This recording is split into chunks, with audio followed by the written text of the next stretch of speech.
Hello students, this is Rahila Khurshid and welcome to Study Hub. आज का हमारा topic है socialization and its theories. As we all know कि last lecture में हमने socialization के बारे में पढ़ा था. Now it's time for its theories. अब हम देखेंगे कि सोशलाइजेशन में हमारे पास कौन कौन सी थ्योरीज आती हैं. So let's start. Theories of socialization यानी कि ऐसी थ्योरीज, ऐसी सजेशंस, ऐसे एक्सप्लेनेशंस जो हमें बताते हैं कि एक इंडिविजुअल कैसे सोशलाइज होता है, कैसे दूसरों के साथ इंटरेक्ट करता है, कैसे अपनी सोसाइटी में अडेप्ट होता है. तो थ्योरीज ऑफ सोशलाइजेशन हमारे पास 7 थ्योरीज हैं, जिसमें पहली थ्योरी आती है object relation theory, psycho analytic theory, social learning theory, functionalist theory, conflict theory, looking glass theory and last one is social self theory. इन सब थ्योरी को हम एक एक करके ब्रीफली पढ़ेंगे कि कौन सी थ्योरी क्या बताती है. सो let's start with the first theory, that is object relation theory. Object relation theory के नाम से ही हमें लग रहा है कि एक इंडिविजुअल ऑब्जेक्ट से रिलेट करता है. ठीक है, सॉरी, यानी कि ऑब्जेक्ट्स के साथ खुद को रिलेट करके अपनी पर्सनालिटी डेवलप करता है या फिर अपना बिहेवियर डेवलप करता है. Object relation theory was given by Melanie Klein. इन्होंने क्या सजेस्ट किया? इन्होंने कहा कि एक इंडिविजुअल, एक चाइल्ड जो है, अपनी पर्सनालिटी कैसे डेवलप करता है जब वो चाइल्डहुड में ही होता है या फिर जब वो इन्फेंसी पीरियड में ही होता है. उस टाइम पे ही एक इंडिविजुअल, एक चाइल्ड जो है, अपनी पर्सनालिटी डेवलप कर लेता है, अपना बिहेवियर डेवलप कर लेता है. कैसे? By looking at others, by interacting with others, या फिर दूसरों के रोल्स को देख देख कर वो खुद का रोल टेकअप करता है. जैसे कि एक चाइल्ड जो है वो अपना रोल कैसे आइडेंटिफाई करता है? जब वो अपने फर्स्ट केयर गिवर, अपनी मदर को देखता है, उसको देखकर ही वो अपनी पर्सनालिटी डेवलप करता है. तो यानी कि अपने सराउंडिंग के ऑब्जेक्ट्स को, पीपल को, उनके रोल्स को देखकर एक इंडिविजुअल जो है अपनी पर्सनालिटी डेवलप करता है. सो ऑब्जेक्ट रिलेशन थ्योरी एक ऐसी थ्योरी है जो हमें ये बताती है कि एक चाइल्ड, एक इंडिविजुअल जो है, अपनी पर्सनालिटी इन्फेंसी पीरियड या फिर चाइल्डहुड पीरियड में ही डेवलप करता है. दूसरे ऑब्जेक्ट्स को देखकर, दूसरे इंडिविजुअल्स को देखकर, दूसरे इंडिविजुअल्स के रोल्स को देखकर वो अपने रोल्स को आइडेंटिफाई करता है, अपने रोल्स को टेकअप करता है. तो ये थी हमारे पास object relation theory. Next theory आती है हमारे पास psycho analytic theory. Psycho analytic theory was given by Sigismund Schlomo of Freud. ठीक है, इन्होंने क्या कहा? साइको एनालिटिक थ्योरी ने क्या सजेस्ट किया?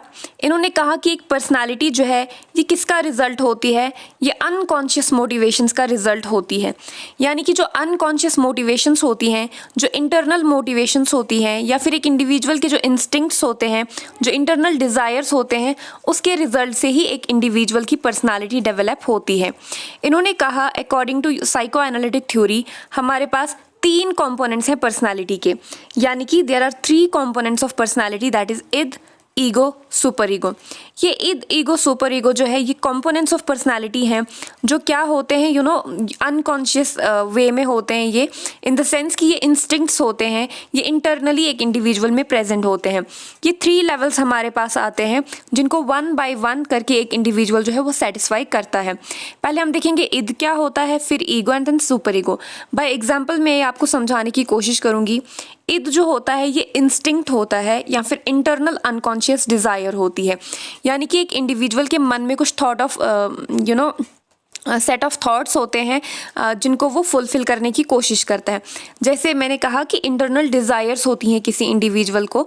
जैसे वो कहता है या फिर सोचता है कि मुझे कोई चीज़ चाहिए. ठीक है, तो वो जो कोई चीज़ चाहने की डिज़ायर है दैट विल बी इद. ठीक है, ईगो जो है ये सेकंड लेवल ऑफ पर्सनालिटी है या फिर सेकंड कंपोनेंट ऑफ पर्सनालिटी है, जिसमें एक इंडिविजुअल क्या कोशिश करता है?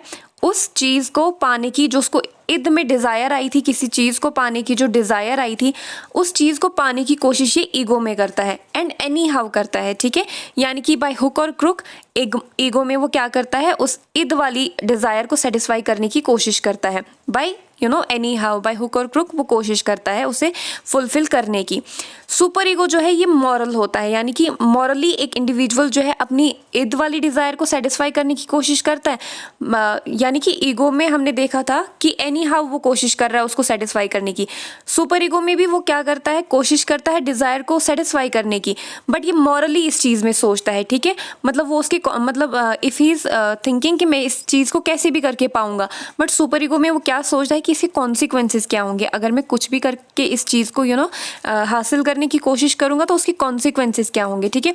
तो इद ईगो सुपर ईगो में क्या होता है, इद जो है ये इंटरनल डिज़ायर होती है, ईगो में वो कैसे भी करके उस इद वाली डिज़ायर को सेटिस्फाई करने की कोशिश करता है, और सुपर ईगो में वो मॉरली सोचता है कि मुझे ये चीज़ कैसे मिल सकती है ईजिली, और कोई भी कोई भी दूसरा तरीका वो इसमें नहीं यूज़ करता है, ठीक है।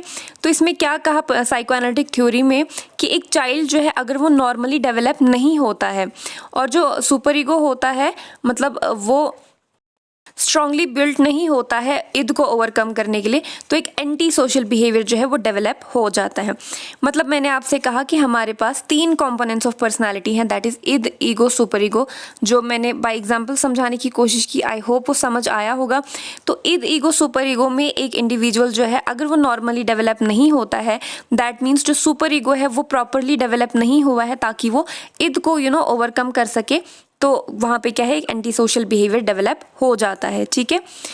यहाँ पे भी मैं एक एग्जांपल समझाने की कोशिश करूँगी कि इद में क्या था, एक डिज़ायर आई थी उसको कोई भी चीज़ हासिल करने की, बट यहाँ पे इसका जो मैंने पहले एग्जांपल समझाई वहाँ पे उसका सुपर ईगो स्ट्रांगली बिल्ड था, तो वहाँ पे वो क्या करता था, मॉरली मॉरल लिमिट्स के अंदर सोचता था कि नहीं मैं इसे बाय क्रुक हासिल नहीं करूँगा।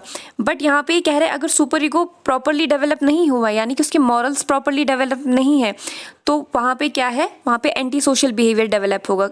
मतलब दैट मीन्स जब उसके मॉरल्स ही डेवलप नहीं है तो वो कोई भी हरकत करेगा उस चीज़ को पाने के लिए, तो ऑब्वियसली वो जो है वो एंटी सोशल बिहेवियर वहाँ पे डेवलप हो जाएगा। तो ये थी हमारे पास साइको एनालिटिक थ्योरी, जो थोड़ी सी टिपिकल है बट मैंने समझाने की कोशिश की है। आई होप आपको समझ आया होगा। नेक्स्ट हमारे पास थ्योरी आती है social learning theory. It was given by Albert Bandura. इन्होंने क्या कहा, इन्होंने कहा कि पर्सनालिटी जो है वो कैसे डेवलप होती है।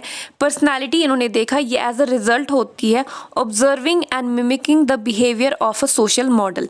यानी कि जो भी एक इंडिविजुअल या फिर जो भी एक पर्सनालिटी जो है वो सोशली फेमस है या फिर एज अ सोशल मॉडल है वो, तो एक इंडिविजुअल जो है पर्सनालिटी कैसे डेवलप करता है, जब वो सोशल मॉडल को ऑब्जर्व करता है, उसको मिमिक करता है, तो वैसे ही उसकी पर्सनालिटी डेवलप हो जाती है। एक सोशल मॉडल जो है ये एक ऐसा फॉर्म ऑफ मीडिया है, या मतलब कोई भी फॉर्म ऑफ मीडिया हो सकता है, या तो कोई रियल लाइफ इंडिविजुअल हो सकता है, यानी कि जो भी सेलिब्रिटीज़ हम कह सकते हैं, या फिर कोई सोशल मॉडल्स जो हैं वो क्या मतलब कोई भी मीडिया जो है उसे हम सोशल मॉडल कंसीडर कर सकते हैं। तो उस सोशल मॉडल को देखते हुए, ऑब्जर्व करते हुए, उसको मिमिक करते हुए एक इंडिविजुअल जो है पर्सनालिटी डेवलप करता है अकॉर्डिंग टू एल्बर्ट बेंड्योरा, ठीक है। इन्होंने कहा कि for social learning to occur हमारे पास 4 रिक्वायरमेंट्स होनी चाहिए, यानी कि पहले उस सोशल मॉडल को हमने ऑब्जर्व करना है, फिर उस पर रिटेन रहना है कि उसको कंटिन्यूसली ऑब्जर्व करना है, फिर उसको रिप्रोड्यूस करने की कोशिश करनी है, मतलब the way he is acting उस एक्ट को हमने रिप्रोड्यूस करने की कोशिश करनी है, एंड देन मोटिवेशन होनी चाहिए, इंटरनल मोटिवेशन होनी चाहिए उसकी पर्सनालिटी को डेवलप करने के लिए, उसकी पर्सनालिटी को इंटरनली बिल्डअप करने के लिए। तो this is social learning theory, यानी कि किसी भी सोशल मॉडल को ऑब्जर्व करके, मिमिक करके एक इंडिविजुअल जो है पर्सनालिटी डेवलप करता है। नेक्स्ट हमारे पास आती है functionalist theory given by Emile Durkheim. इन्होंने क्या कहा, इन्होंने एक सोसाइटी को कैसे देखा, इन्होंने एक सोसाइटी को एज अ स्ट्रक्चर देखा विद इंटर रिलेटेड पार्ट्स, ठीक है। कुछ इंटर रिलेटेड पार्ट्स इन्होंने देखे एक सोसाइटी में, यानी कि मतलब वो जो इंटर रिलेटेड पार्ट्स हैं किसी भी सोसाइटी में उनका प्रेजेंट होना ज़रूरी है ताकि एक इंडिविजुअल जो है अपनी सोसाइटी में biological as well as social needs को मीटअप कर सके। According to Emile Durkheim that is functionalist theory, इन्होंने क्या कहा, इन्होंने कहा कि एक सोसाइटी जो है ये एक ऐसा स्ट्रक्चर है जिसमें कुछ कुछ इंटर रिलेटेड पार्ट्स होते हैं जो ज़रूरी है, जिनका होना मस्ट है एक सोसाइटी में, जिसकी वजह से एक इंडिविजुअल की biological as well as social needs जो हैं वो फुलफिल होती हैं। दैट मीन्स इन्होंने कहा कि अगर एक सोसाइटी में अच्छाई है तो बुराई भी होनी चाहिए, ताकि चीज़ों के बीच में डिफ्रेंशिएशन हो सके कि अच्छा क्या है और बुरा क्या है। जब हमें पता ही नहीं होगा, अगर वर्ड्स ही नहीं है अच्छा एंड बुरा, तो हमें पता ही नहीं चलेगा कि अच्छा और बुरा होता क्या है। मतलब इनके एग्जाम्पल इन्होंने कहा है कि एक सोसाइटी में जो है क्राइम होना बहुत ज़्यादा ज़रूरी है, यानी कि अगर क्राइम होगा तभी राइट एंड रॉन्ग के बीच में एक लाइन होगी, राइट एंड रॉन्ग के बीच में डिफरेंस होगा, ठीक है। क्राइम की वजह से सोशल चेंज अकर होगा, और क्राइम जो है नॉर्मल होता है किसी भी सोसाइटी में, जिसकी वजह से मतलब सोशली ग्रो करती है। एक सोसाइटी जो है सोशली ग्रो करती है, सोशली डेवलप करती है, क्योंकि जब वहाँ पे क्राइम होगा तो क्राइम की वजह से उसको चेंज करने की कोशिश की जाएगी, जिसकी वजह से सोशल चेंज आएगा और एक सोसाइटी जो है वो फर्दर डेवलप होगी। This is functionalist theory. Next theory is conflict theory given by Karl Marx. इन्होंने क्या कहा, इन्होंने सोशल चेंज के बारे में बात की। सोशल चेंज के बारे में इन्होंने क्या कहा, इन्होंने एक प्रोसेस बताया, जिसमें क्या है, इन्होंने कहा कि सोशल ग्रुप्स जो हैं, वेरियस सोशल ग्रुप्स जो हैं या फिर वेरियस सोसाइटीज़ जो हैं वो कम्पीट करती हैं आपस में, मटेरियल गुड्स के लिए कम्पीट करती हैं, अपॉर्चुनिटीज़ के लिए कम्पीट करती हैं, वैल्यूज़ के लिए कम्पीट करती हैं। कुछ सोशल ग्रुप्स जो हैं वो डोमिनेट करते हैं, यानी कि जो बेटर सोशल ग्रुप्स होते हैं वो दूसरे सोशल ग्रुप्स को डोमिनेट करते हैं और सोशल ऑर्डर को डिक्टेट करते हैं। जो इनइक्वालिटीज़ होती हैं ह्यूमन बींग्स के बीच में, वो कॉन्फ्लिक्ट जनरेट करती हैं, जिनको रिजॉल्व करना ज़रूरी होता है। और ये जो कॉन्फ्लिक्ट होता है, इसी की वजह से सोशल चेंज होता है। यानी कि जब कोई कॉन्फ्लिक्ट, कोई प्रॉब्लम, कोई क्राइसिस अक्कर होगा, तो उस क्राइसिस को ओवरकम करने के लिए सोशल चेंज लाना बहुत ज़्यादा ज़रूरी है। तो इनडायरेक्टली व्हाट इज सेइंग कि कॉन्फ्लिक्ट होना बहुत ज़्यादा ज़रूरी है एक सोसाइटी में, ताकि सोशल चेंज को लाया जा सके। This is conflict theory which says that conflict is must for a social change. Social change को लाने के लिए कॉन्फ्लिक्ट बहुत ज़्यादा इंपॉर्टेंट है।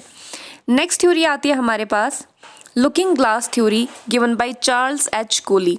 इन्होंने क्या कहा, ये थ्योरी क्या स्टेट करती है, ये थ्योरी जो है ये स्टेट करती है कि एक इंडिविजुअल जो है वो कैसे ग्रो करता है, एक इंडिविजुअल पर्सनालिटी कैसे डेवलप करता है by the perception of others. यानी कि दूसरे उसके बारे में क्या सोचते हैं, दूसरे यानी कि जो ऑडियंस है या फिर जो पीपल अराउंड है वो उसके बारे में क्या सोचते हैं, उसको किस तरीके से देखते हैं, तो वो अपने आप को वैसे ही डेवलप करता है। मतलब कि वो जो शेप करता है खुद को डेवलप करता है, वो दूसरों की परसेप्शन की वजह से करता है। What others thinks about him, उसकी वजह से वो अपने आप को जो शेप करता है, मतलब अपनी पर्सनालिटी हो, वो वैसे ही डेवलप करता है। इसी का मतलब है लुकिंग ग्लास थ्योरी। दूसरे आपके बारे में क्या सोचते हैं, आप अकॉर्डिंगली अपने आप को वैसे शेप करते हो, अकॉर्डिंगली अपनी पर्सनालिटी डेवलप करते हो, according to looking glass theory या फिर according to Charles H Cooley. Next theory आती है हमारे पास,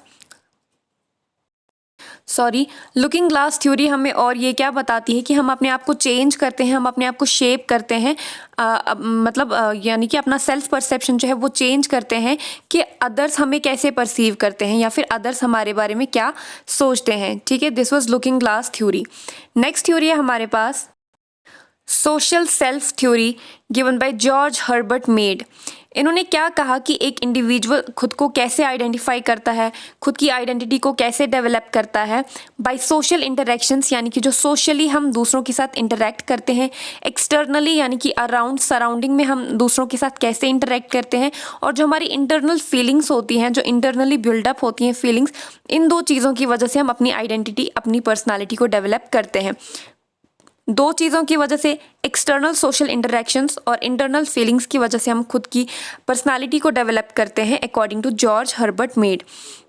इन्होंने कहा कि जो सेल्फ होता है, यानी कि जो इंटरनल फीलिंग्स होती हैं, वो एट बर्थ जो है वो एविडेंट नहीं होती हैं, बट विद ग्रोइंग टाइम वो डेवलप होती हैं या फिर इमर्ज आउट होती हैं by language, play and games. This was social self theory.